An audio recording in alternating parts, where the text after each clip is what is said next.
Una parte muy importante en un vehículo es el alternador. Cumple un rol crítico dentro de la operación del mismo, pues convierte la energía mecánica producida en el motor de combustión que mueve el automóvil en energía eléctrica a través del principio de inducción.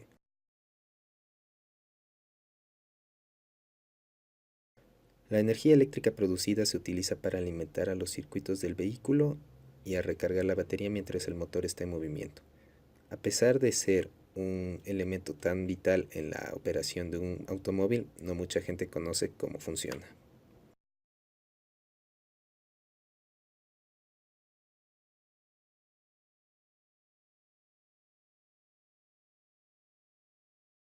Yo les voy a explicar sobre las partes constitutivas del alternador, en el cual podemos observar que consta de una polea, el cual va acoplado al motor mediante una banda elástica. Entonces podemos ver que está en el eje. Igual luego después encontramos el ventilador que ayuda a que el rotor no se caliente, y tenemos los rodamientos, los cuales pero no permiten que el ventilador se tore. Luego tenemos la etapa de accionamiento, y luego encontramos el rotor. Tenemos aquí nuestros anillos rodantes, las masas polares y el bobinado, el eje, y también tenemos luego el estator, el cual consta de las partes de los tres bobinados A, B y C, los cuales están distribuidos en el estator, y los carbones. Y finalmente tenemos acá las salidas que van a la batería, y aquí nos hace falta un rectificador y un regulador, el cual no contamos, y este va al positivo y este el chasis del carro.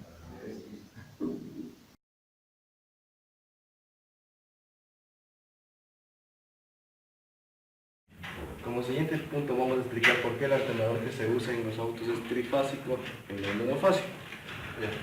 Como podemos ver, aquí tenemos la parte negativa que va conectada al chasis y la parte positiva que saldría de nuestro bobinado que va conectado a la batería. Pero antes de llegar a la batería pasa por un rectificador y por un regulador. Entonces, al principio la señal que observamos es esta, obviamente, la trifásica. Esta señal trifásica y desfasada. Después, esta será la señal que va a ver el rectificador. Después se rectifica la señal y lo que obtenemos es lo que podemos observar a continuación. Como vemos, el regulador solo está conectado a la parte positiva, por lo que lo que el regulador verá en sí será toda la parte positiva, es decir, solo esta parte de aquí. Por acá desaparecerá. Entonces, esta señal será lo que verá el regulador a la salida. Y después tenemos una parte que es muy importante, la etapa del regulador, que va a ser la que va a sacar la siguiente señal de 12 voltios. Esta señal será la que va a observar la batería. ¿Por qué es muy importante la parte del regulador?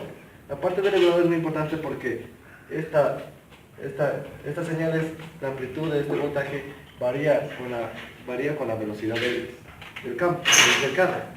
Entonces, para que esta variación de amplitud no moleste, se utiliza el regulador, haciendo que la señal sea DC continua, y así la parte de variación de amplitud ya no nos afecte. En pocas palabras, entonces, ¿por qué utilizamos un trifásico y no un monofásico? Porque si se dieron cuenta, si fuera monofásico, necesitaríamos una etapa más, ¿no? Una etapa que sería el filtrado, ¿no? El filtrado.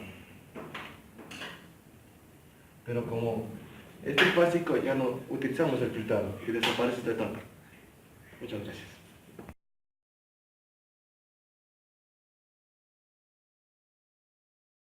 Para el mantenimiento del alternador se deben realizar los siguientes pasos.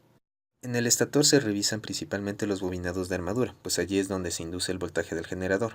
Primero se prueba continuidad en las bobinas para revisar el estado de los contactos.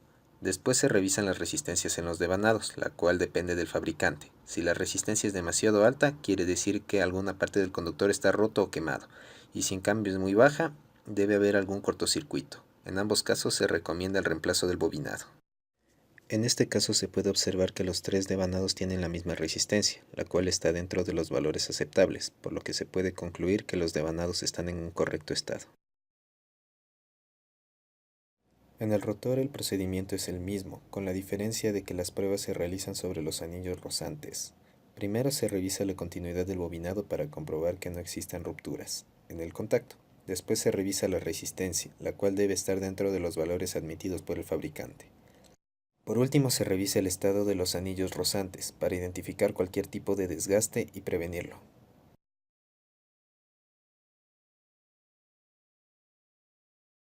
El rotor se alimenta con voltaje DC, el cual ingresa a él por medio de los carbones en contacto con los anillos rozantes. Primero se inspeccionan los carbones buscando desgaste o fisuras que disminuyan su vida útil y pongan en peligro la operación del alternador. Después se debe probar la continuidad, cada carbón con su respectivo contacto. Si existe dicha continuidad, en ese caso los carbones están listos para su operación óptima.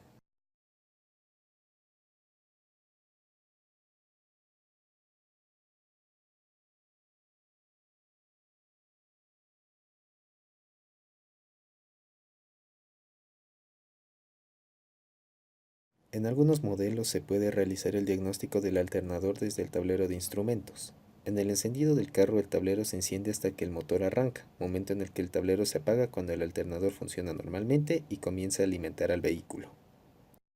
Cuando el tablero no se apaga tras el encendido del carro, quiere decir que el alternador no está enviando corriente a los circuitos del mismo. Finalmente, cuando el tablero se enciende y apaga de forma irregular, significa que el alternador está produciendo C, por lo que se debe revisar inmediatamente el estado del rectificador antes que éste empiece a dañar la batería.